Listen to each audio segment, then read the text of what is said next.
We sometimes don't talk about these, or don't have me come in and talk, we just give you the information, but in this case, I felt like it was important that I come in and talk to you a little bit about it.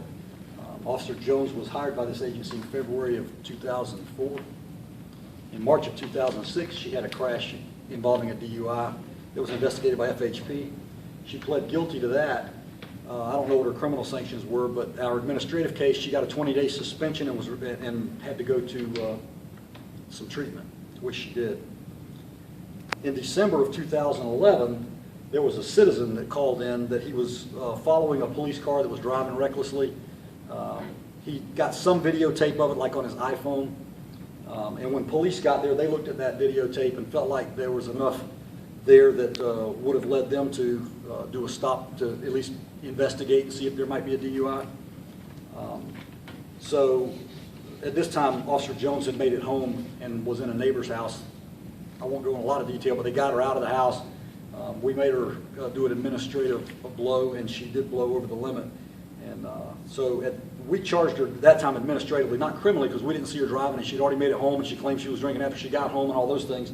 So we weren't able to charge her criminally, but we did do an internal investigation, and we did charge her at that time with commission of acts supporting criminal misconduct, departure from the truth for not telling us the truth about what she was doing, some failure to conform to work rules kind of charges, and I terminated her process. She appealed that to an arbitrator, went to arbitration.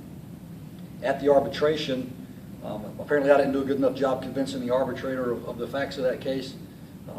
He didn't completely believe that what the citizen told him was true, I guess.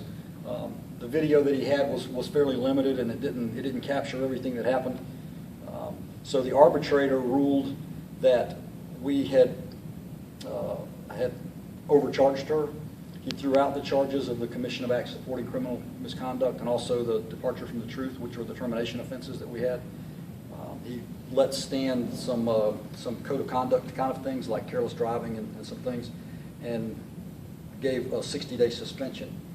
Under our work rules with civil service and all, once the employee chooses something like arbitration, is binding. So whatever they get out of the arbitration, that's what they get. So she had a 60-day suspension, and then we were forced to reinstate her as a police officer. I want to point out, though, they can make me reinstate her as a police officer, but they can't tell me where she works. So once she was reinstated, she was put in our into teleserve, which is a place where people just take reports over the phone. What's it called? Teleserve. Teleserve. Okay. Yes, we did not put her back on the street.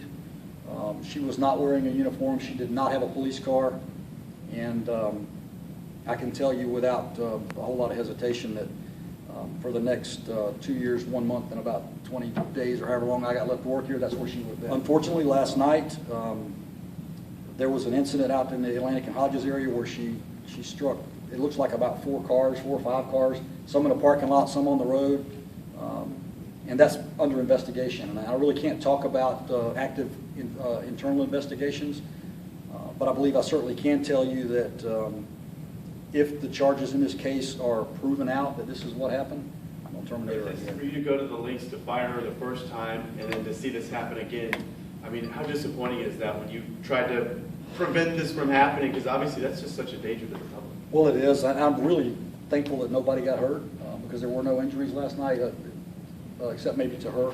She did go to the hospital, and I don't really know her condition. You know, it's a little frustrating, but it's the process. It's like when we arrest somebody that goes to court and the jury finds them not guilty. I mean, that's the way it goes sometimes. Why did you see fit the first time to terminate her? Look, the gentleman that called the police and got some of that videotape, at the end of the arbitration, the arbitrator felt like it wasn't strong enough for him to accept all that as fact. And without that, we didn't have much of a case. But what I'll tell you is that leading up to that and to that moment, I believed that man.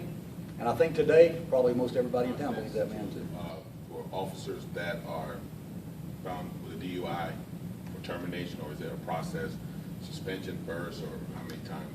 Generally speaking, it kind of depends on the circumstances, but if it's just kind of a straight up DUI, generally speaking, they get a fairly lengthy suspension and have to be. What message does this send to the general public that this officer unfortunately was returned even not to street duty, and now apparently has an issue with substance.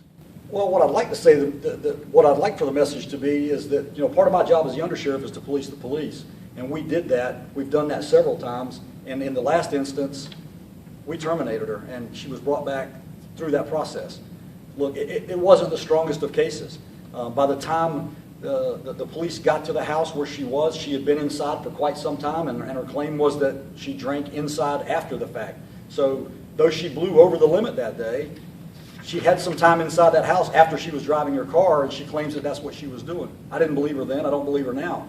But, you know, like everything we do, we make our best case. We put it in front of the people that judge that, and then we move on from there. And that's what we did. Of police officers arrested for DUI from your department? There have been some. There have been a couple recently, obviously. You know, we've got a little more than 3,000 employees here, over 1,600 police officers. Unfortunately, we're going to have people that get into trouble just like people do in all walks of life.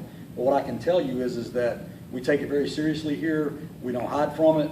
We hit it head on and deal with it, following the rules that we have to follow. And, you know, just like I mentioned a while ago, a lot of people have issues with some of the criminal cases that they've been involved in because a suspect is found and arrested, but then it's not proven in court. And, you know, we live in a society where people are innocent until proven guilty, and that's the way it should be. And obviously, I didn't do a good enough job proving it last time, but we'll work on it.